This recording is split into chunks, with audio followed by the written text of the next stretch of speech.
کلام تیرے نزدیک ہے بلکہ تیرے منہ اور تیرے دل میں ہے۔ پاک کلام میں سے پڑھیں گے پالوس رسول کا خط رومیو کے نام، اس کا 10واں باب۔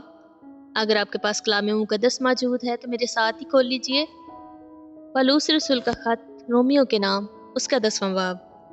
اے بھائیو، میرے دل کی آرزو اور ان کے لیے خدا سے میری دعا یہ ہے کہ وہ نجات پائیں، کیونکہ میں ان کا گواہ ہوں کہ وہ خدا کے بارے میں غیرت تو رکھتے ہیں مگر سمجھ کے ساتھ نہیں، اس لیے کہ وہ خدا کی راست بازی سے ناواقف ہو کر اور اپنی راست بازی قائم کرنے کی کوشش کر کے خدا کی راست بازی کے تابع نہ ہوئے، کیونکہ ہر ایک ایمان لانے والے کی راست بازی کے لیے مسیح شریعت کا انجام ہے۔ چنانچہ موسیٰ نے یہ لکھا ہے کہ جو شخص اس راست بازی پر عمل کرتا ہے وہ شریعت سے ہے، وہ اسی کی وجہ سے زندہ ہے، مگر جو راست بازی ایمان سے ہے وہ یوں کہتی ہے کہ تو اپنے دل میں یہ نہ کہہ کہ آسمان پر کون چڑھے گا، یعنی مسیح کے اتارنے کو، یا گہراؤں میں کون اترے گا، یعنی مسیح کو مردوں میں سے جلا کر اوپر لانے کو، بلکہ کیا کہتی ہے، یہ کہ کلام تیرے نزدیک ہے بلکہ تیرے منہ اور تیرے دل میں ہے۔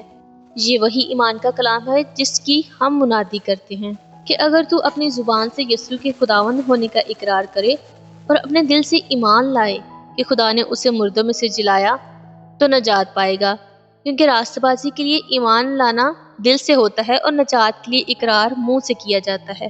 چنانچہ کتاب مقدس یہ کہتی ہے کہ جو کوئی اس پر ایمان لائے گا وہ شرمندہ نہ ہوگا، کیونکہ یہودیوں اور یونانیوں میں کچھ فرق نہیں، اس لیے کہ وہی سب کا خداوند ہے اور اپنے سب دعا کرنے والوں کے لیے فیاض ہے، کیونکہ جو کوئی خداوند کا نام لے گا نجات پائے گا۔ مگر جس پر وہ ایمان نہیں لائے اس سے کیوں کر دعا کریں، اور جس کا ذکر انہوں نے سنا نہیں اس پر ایمان کیوں کر لائیں، اور بغیر منادی کرنے والے کے کیوں کر سنیں، اور جب تک وہ بھیجے نہ جائیں منادی کیوں کر کریں۔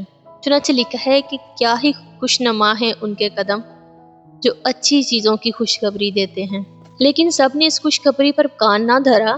چنانچہ یسایہ کہتا ہے کہ اے خداوند، ہمارے پیغام کا کس نے یقین کیا ہے؟ بس ایمان سننے سے پیدا ہوتا ہے اور سننا مسیح کے کلام سے۔ لیکن میں کہتا ہوں کیا انہوں نے نہیں سنا؟ بے شک سنا، چنانچہ لکھا ہے کہ ان کی آواز تمام روئے زمین پر اور ان کی باتیں دنیا کی انتہا تک پہنچی۔ پھر میں کہتا ہوں کیا اسرائیل واقف نہ تھا؟ اول تو موسیٰ کہتا ہے کہ میں ان سے تم کو غیرت دلاؤں گا، قوم ہی نہیں ایک نادان قوم سے تم کو غصہ دلاؤں گا۔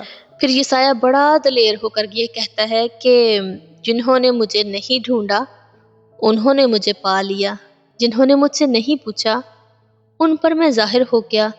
لیکن اسرائیل کے حق میں یوں کہتا ہے کہ میں دن بھر ایک نافرمان اور حجتی امت کی طرف اپنے ہاتھ بڑھائے رہا۔ پاک کلام کا پڑھا اور سنا جانا ہم سب کے لیے باعث برکت ہو۔ خداوند کا شکر ہو۔